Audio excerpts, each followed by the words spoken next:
Marami po sa atin ang nangangarap ng isang magandang bukas.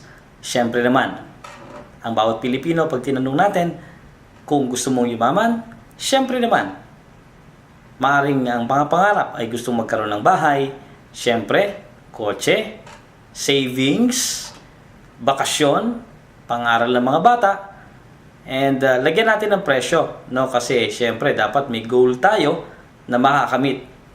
At siguro ang bahay mga 5 million. Medyo okay na yan, no? Kasi yung mga 3 million, 2 million ngayon, maliliit na bahay na po yan. Ang kotse mga 600 to 1.5 million. Sana ang savings mo umabot man lang ng 5 million, no? Kasi alam na, anytime pwedeng may magkasakit sa bahay, no? May kailangan paayos. At ito na rin siguro magiging retirement. So 5 million, buhay ka na nun. Bakasyon, mga 3 million para makapunta ka ng Boracay, Puerto Princesa, Hong Kong, ano? Baka makaabot ka pa ng Europe diyan, ano? And syempre, gagastusin sa schooling ng mga bata, mga 3 million. And pagka sinuma natin yan po ay 17.5 million. Yan po ang karaniwang Pilipino. Yan po ang pangarap ng karaniwang Pilipino. Ngunit marami pong pangarap sa atin ay nag-give up na lang at nagiging bangungot na.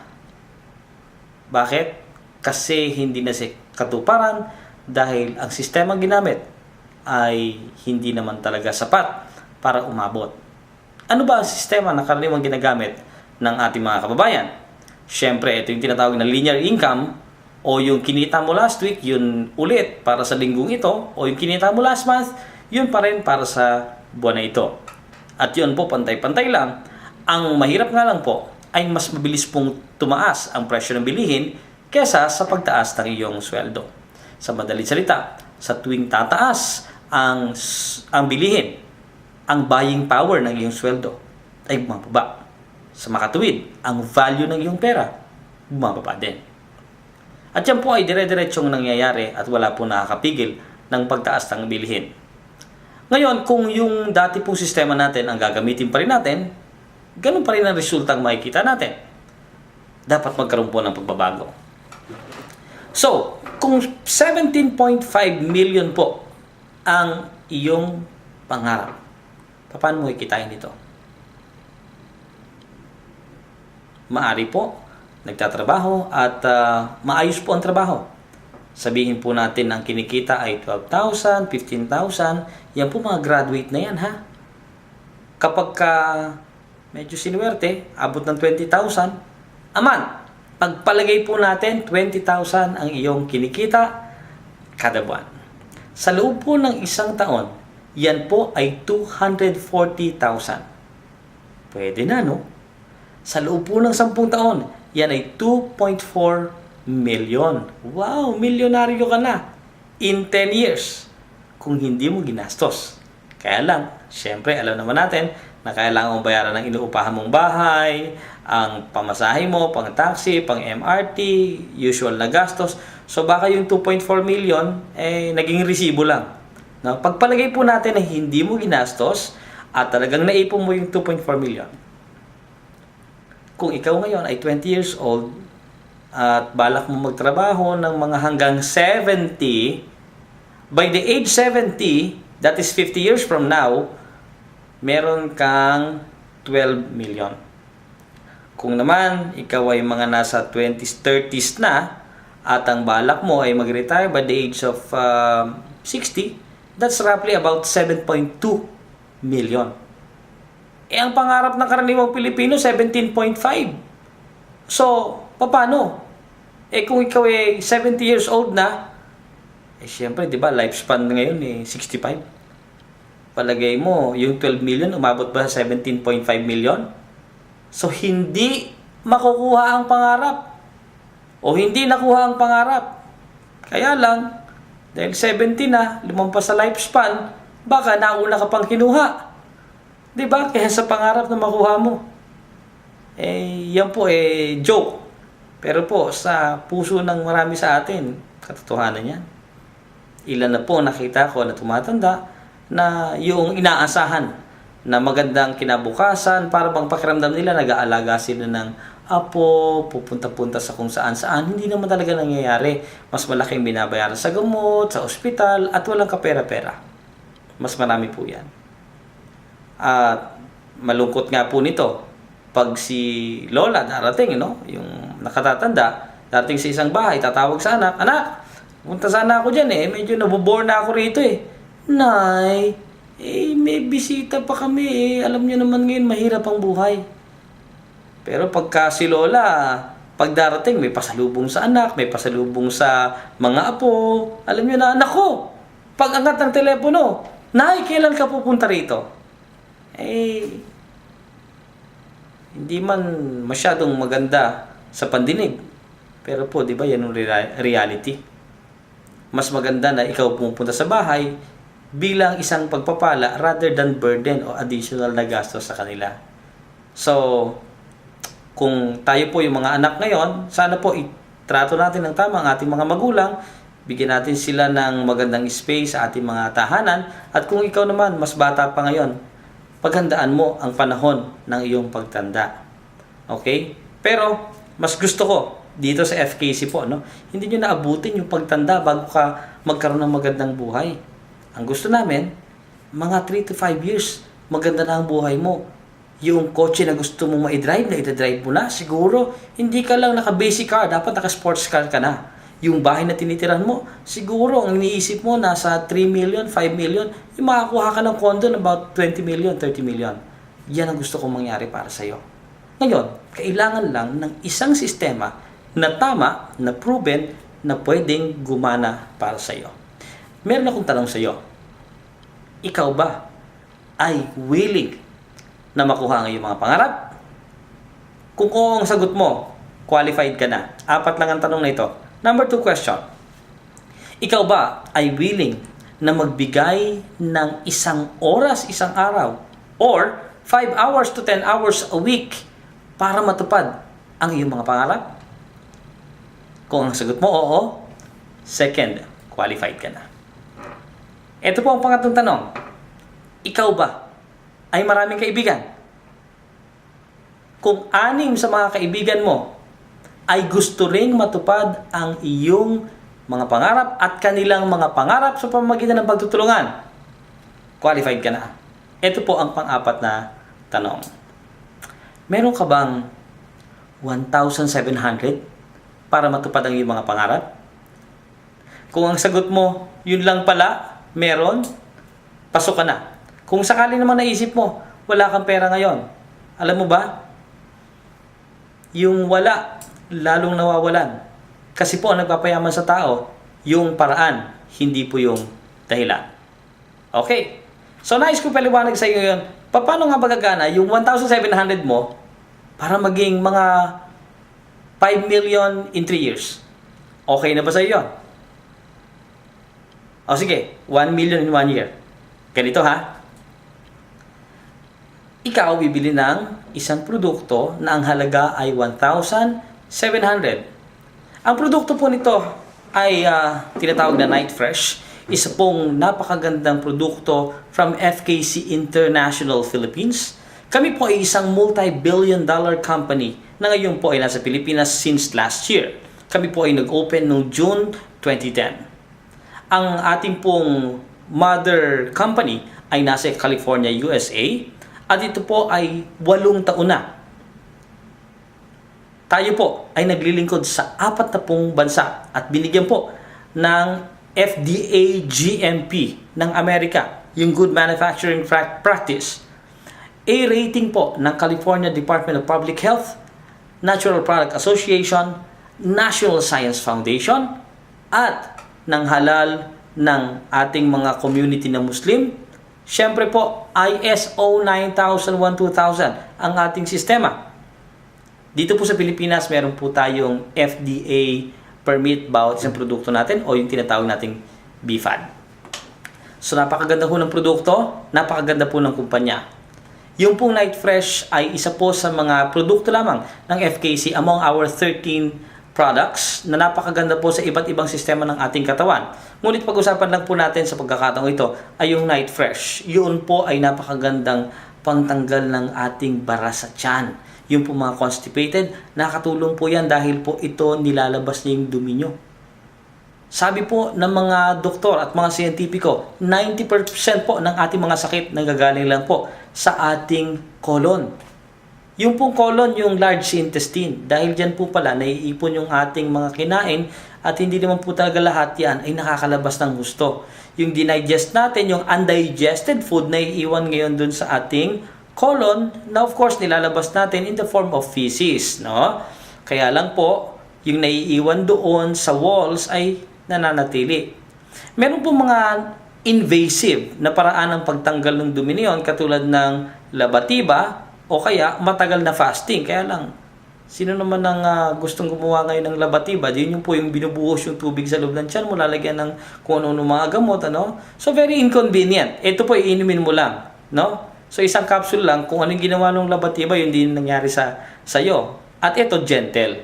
Na po, unting-unting nililinis ang iyong tiyan. Sa makatuwid, nawawala po ang posibilidad ng pagkakaroon ng colon cancer. Alam niyo naman po, recently, yung nakadilaw din na presidente, no? Si Cory Aquino. Presidente po yun. Napakayaman. Napaka-influential. Kahit sinong doktor, pwede niyang kunin. Pero namatay sa colon cancer. Dahil po ang sakit, walang sinisino. So, ito po, napakagandang advice para po doon sa laging constipated. Mag-iingat po kayo. Dahil yan po ay nagiging magandang breeding ground para sa germs na dumami sa loob ng iyong intestine. Alright? Ang Night Fresh din po ay bukod sa pagtatanggal ng dumi, napakaganda po sa constipation, antioxidant din po ito. So, yung mga gustong kuminis ang balat, gumanda ang sistema, ito po, dapat yung inumin din. At the same time, ang Night Fresh po ay sumusuporta sa probiotics na nandoon sa ating digestive system. At bibigyan ka pa niya ng magandang tulog. Alam niyo po, pag gumanda ho ang tulog ninyo, yung pong katawan natin ay nakakapag-re-energize. Dito po nire-repair naturally ng katawan natin sa ating pagtulog ang ating mga cells at kung ano pa na kailangang ayusin sa ating katawan. Kumbaga para kang cellphone na nire-recharge. Yan po ang gamit ng magandang tulog para sa inyo. So, ito po, napakagandang produkto. Ngayon, dahil po dyan, napakarami pong gustong bumili ng Night Fresh. Katulad ko, umiinom po ako yan para maganda ang tulog. Siyempre, kung maganda ang tulog, maganda ang gising, maganda ang lahat sa atin. So, magandang buhay ang mapapasayo. Dahil maraming umiinom yan, marami kang dapat bigyan yan, dahil marami kang gustong iligtas sa colon cancer, di ba? Lalo na yung sarili mo, gusto mong iligtas sa colon cancer. So, pwede kang bumili ng isang produkto ng FKC at humanap ng 6 na kaibigan na gusto ring bumili ng isang product ng FKC at matupad ang kanilang mga inaasam-asam na pangarap. Ang unang 6 na makakasama niyo po, nabibili rin ng tagitigisang FKC product. Dahil dyan, mabibigyan ka na ng iyong sariling web store o yung account sa FKC. Pagka nangyari po yon, magsisimula na po ang iyong income sa ating programa. Doon po sa 6 na yon, gusto rin nilang of course mag-share sa iba at magkaroon ng kanilang sariling account. Kaya kukuha rin po sila ng 6 katulad mo. Taga-6. Sa makatuwid, yung 6, kukuha ng 6 is equal to 36. Pag ginawa na nila yun, siguro 1 month, 2 months, no? Depende sa bilis mo, sa pag-motivate mo sa kanila. Alright? Ang kikitain mo doon, 3,036.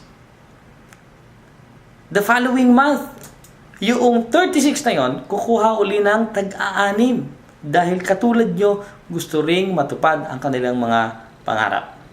So, yung 36 times 6 is 216. And, ang kita nyo, pag nangyari yan, ay 23,000 pesos. Imagine, kakilala ng kakilala mo na yon. Hindi nyo na po kakilala yon. At hindi nyo po personal na effort yon. Hindi na linear income yan. Ang tawag po dyan ay leverage income. Ang ibig sabihin, ang sarili mo ay na-multiply mo na sa iba at ang oras nyo ay napapagsama-sama nyo upang palakasin ang inyong grupo at paramihin ang inyong kita. So pag-usapan natin yung pang-apat na buwan. Yung 216, kukuha uli ng taga-anim na nais ding makamit ang kanilang mga pangarap, uminom ng FKC product. Ngayon, 1,296 na po ang miyembro ninyo sa inyong organisasyon. Sa makatuwid, ang inyong team reward ay 138,000. Sa inyong panglimang buwan, magkakaroon na po kayo ng 7,776 na miyembro at 851,000 na kita. Sa loob ng pang-anim na buwan, yan po ay 46,656 na. At ang kita nyo ay 5,106,000. Okay na ba sa iyon? Kukuha po sila ng 6 dahil katulad mo, nangangarap din sila na magkaroon ng katuparan ang kanilang mga pangarap. Ngunit po, ang pangarap na ito at kagustuhan na ito, kailangan gustong-gusto mo. Kasi anumang balakid sa buhay ay hindi dapat pumigil sa iyo upang matupad ang iyong mga pangarap para sa iyong sarili, lalo na para sa iyong anak, sa iyong pamilya.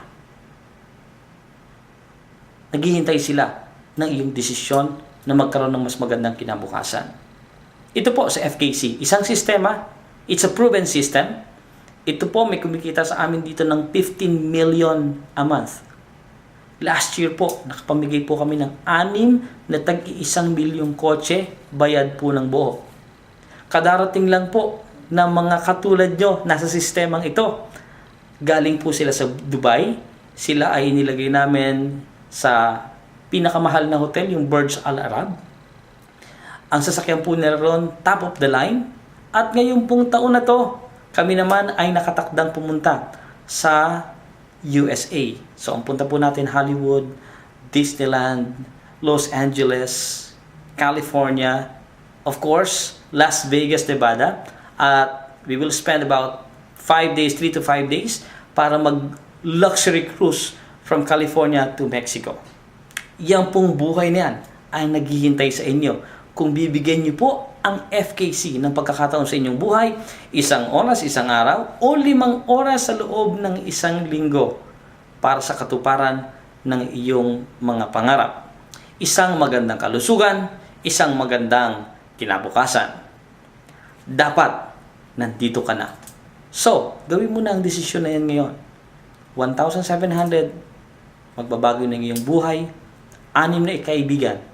Isang desisyon na hindi mo pagsisisihan, isang desisyon na sasabihin mo, tamang-tama para sa ikabubuti ng iyong sarili, ng iyong pamilya. Sabay-sabay po nating palakasin ang ating sarili, pagandahin ang ating buhay, pagandahin ang buhay ng ating pamilya, nang sa gayon magkaroon ng magandang community tungo sa ikaunlad ng ating bayang Pilipinas. Magandang araw po sa inyong lahat. Ako po si Alvin Santiago. Nandito po kami sa 28th floor ng Discovery Suites. Balikan niyo po ang nag-present sa inyo ng video na ito tungkol sa iba pang detalye at kung papaano kayo maisasali sa sistemang ito ng Friendship, Kindness and Care International Philippines Inc. or FKC. Magandang araw po sa inyong lahat.